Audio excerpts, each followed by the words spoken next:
Lang ni Madam Tinintine. So, ito, tanong niya, anong size yan, Mi? Ang tinatanong niya po ay itong oil splash guard ko. So, ayan, inunat ko lang siya para masukat natin gamit ang medida. 80 cm. 40. Ayan. Tapos, itong height niya, nasa 40 din. Mula dyan hanggang doon, 80 cm. Mula dyan hanggang dito, 40 cm. Mula dito hanggang dyan, yung taas niya, 40 cm. Ayan.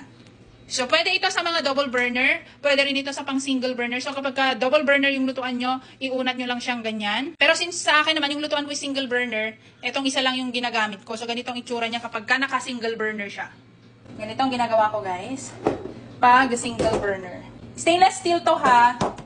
Ayan. Huwag kayong bibili ng aluminum yung nayuyupi. Naku, sayang lang pera nyo doon. Ito na lang talaga bibilhin nyo. So, ganito tsura niya pag single burner yung lutuan ninyo.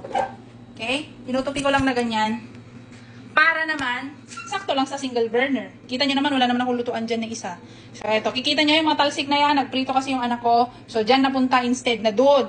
Kung gusto nyo ng full coverage, ayan na. So, ayan na. Wala nang makakawala na talsik pa ng mantika kasi nasa loob na sila. Ganyan siya.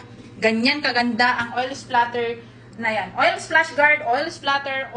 Kita nyo naman, stainless steel to. Hindi yan mayuyupi-yupi. Hindi yung kagaya ng tagmumurang tag 70 pesos lang ba yun? Tig 50 pesos? Kasi naman aluminum foil lang yun. Ito stainless steel talaga. Galba.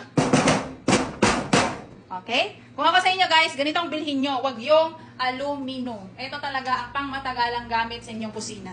Kung gusto nyo, nandito lamang sa aking Yellow Basket.